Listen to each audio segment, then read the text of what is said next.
I've used Logic for over a decade, and a few years ago, I started using Studio One. And as I was recently backing up some old files, I realized that I haven't used Logic at all in over a year. So here are 5 reasons on why I switched from Logic Pro to Studio One and why I don't plan on going back. Reason number 1 is something that will never get fixed with Logic, ever.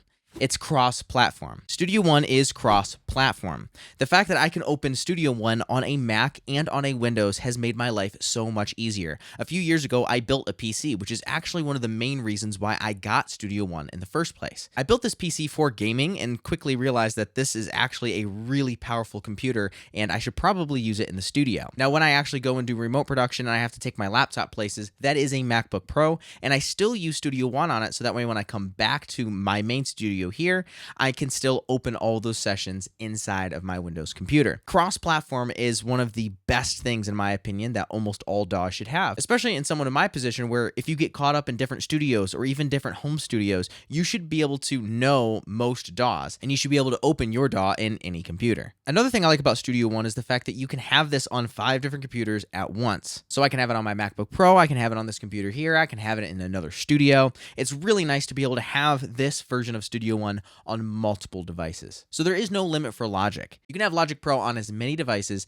as you want as long as it's all signed in to your account. Now that's the kicker. Signed into your account. If you have a main studio that multiple other people use, you don't necessarily want them on your account reading your text messages and stuff. That's just a small little thing there, but it made a big difference for me, especially since I like to have my DAWs in multiple devices. Now, number 2 is workflow. The workflow in Studio One is drastically better than it is in Logic, or at least for me anyhow. And first and foremost is the macros. If you come up here, you can see an entire macro toolbar, and there's a couple different toolbars over here. And what macros do is they basically stack a bunch of tasks or repeatable tasks inside a single button. So one thing that I like to do is I like to select all my vocal tracks, press one button, and it strips the silence out of all the vocals, normalizes them, and adds Melodyne to the track, all with a single button. And that's on all of my vocals. You can even apply reverse reverb with a single button. You can bounce, render audio, gain stage all of your selected audio files to -3 dB. And there's a ton of different macros up here that you could choose from.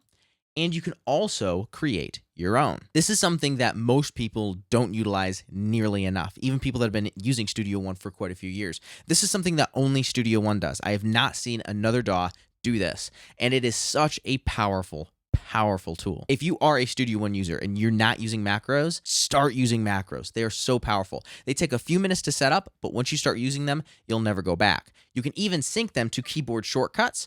And then I also have a Stream Deck, so I can link all of those shortcuts to a Stream Deck so I can even expand my keyboard and shortcuts here. Another macro that I have is I add my favorite plugins to different buttons on my keyboard. So I can open up my favorite EQ, just a standard compressor, and then virtual mix rack here. And I can open it all with a single button. You can even go one step above this and add specific presets, and then you can just press one button and it loads all of those with those presets. It's nuts. Another thing that I really like is the fact that when I open a plugin, it opens, and then when I open another plugin, it automatically closes that past plugin and opens the new one. Now, if I want both plugins side by side, I can just pin it and then open the second plugin. Most of the time, you're going to want to close the one plugin and open the next. This is just a really fast workflow that just helps me a ton. And if you do want multiple plugins up in the window at the same time, you can do that. Another thing I really like is the fact that if I delete a plugin, everything moves up. So if I delete a plugin in the middle, I don't have to start moving things up. Just another tiny little thing that makes a ton of sense. Another workflow thing that I just cannot live without, and I think this is still the only DAW that does this too, is template presets or the partial template presets, or they call them track presets. So if you look here, I have my drums here, and I have my contact library here. I also have my multi-outs. So you can see my kick and snare, rack toms, floor toms, everything else is here. That's all happening right here inside of this folder. Now, if I take this folder and I drag it to a folder on my desktop or anywhere else on my computer, I automatically create what's called a track preset. I can now take that track preset, drag it back into Studio One, and it loads all of the contact libraries, all of the routing inside of Contact, all of the plugins that I had, and all of the buses. It's awesome. You just literally drag it right back into the session and let go, and it brings that track preset back in there. It saves all of my plugins and their settings. It saves all of my routing and even where I have the volume faders at. This is so fast because sometimes I don't want to open an entire template to start making music. Sometimes I just want to bring in the drum sound from that one song or the guitar sounds from this song. And being able to just grab those real quick and go back into the session is so handy. Reason number 3 is something that just about every other DAW has except Logic, and I still don't know why they don't have it.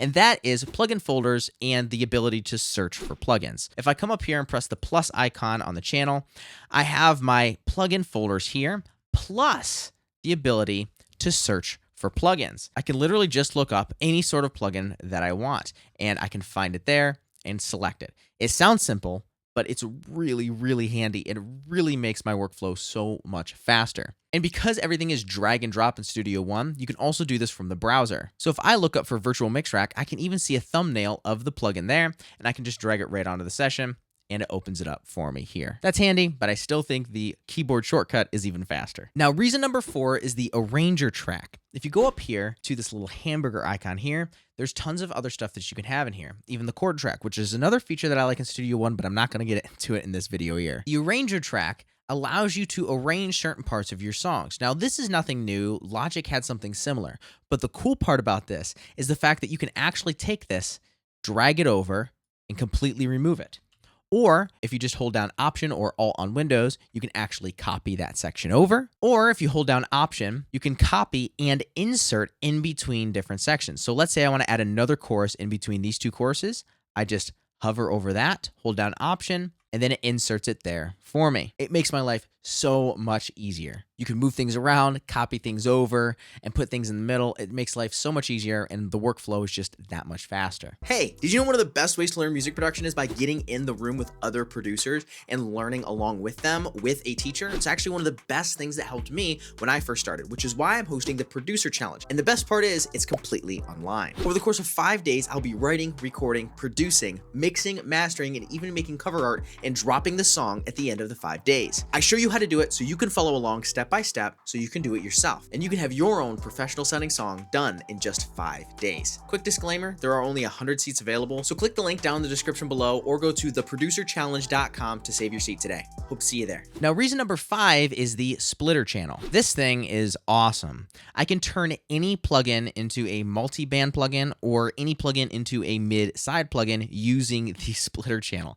It's freaking insane. If you are a Studio One user, I already set everything up for mid-side mode, so I will leave a link to that free preset down in the description below, so that way you can use any plugin in mid-side mode. But what splitter allows you to do is to split the signal and use multiple different plugin chains. You can do parallel, you can run things in series. It's really handy, and the ability to keep it all inside of a single track inside of Studio One just makes it that much better. So let me show you a bit of splitter in action. So here's that preset that I made that I was talking about earlier, and it can take any plugin and make it mid-side. So here I have my other plugins, then I have splitter, and then I have plugins afterwards. But this little box here, I have it set up to mids and sides. So here is the sides, and here is the middle. And I have this little vocal chop here that I want to process.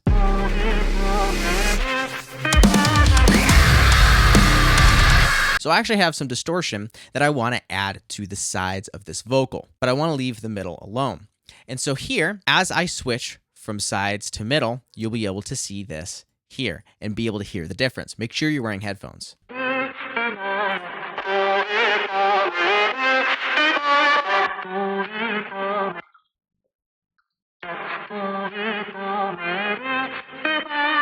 Pretty stinking cool. And now there's one last bonus reason of why I made the switch from Studio One to Logic, and mainly the reason why I'm not going back. From my understanding, Logic has dropped ARA support, so that way you have to render all of your vocals through Melodyne or Repitch or anything else like that. Now, Logic has never really been friendly with other pitch plugins, and it's always kind of been a pain in the butt, and some of their stuff never really worked, like the ability to actually scrub through your vocals with that. It just never really worked. Here inside of Studio One, we have Melodyne integration built right in here. In fact, you can even do this with Repitch as well. So notice how it's a lot like FlexPitch, where you have that editor here, and as you scroll through, you actually can scroll through up here as well. You could set your little loop section here, and it also sets it up here, and you can just get out of that right there. It's really, really handy. And not only does it work with Melodyne, which is actually integrated inside of Studio One, it also works with Repitch. By the way, Melodyne Essentials comes free with Studio One Professional, so you don't even need to get any other pitch shifting plugins. You wanna break my identity that I refuse to drown in the sea of conformity. In this game of lies, I won't be a casualty. I will rise above and break free from this misery. If you are a Studio One user, you're gonna love this video here, or you can watch the 3 levels of music production here. Either way, I'll see you over there. As always, go create.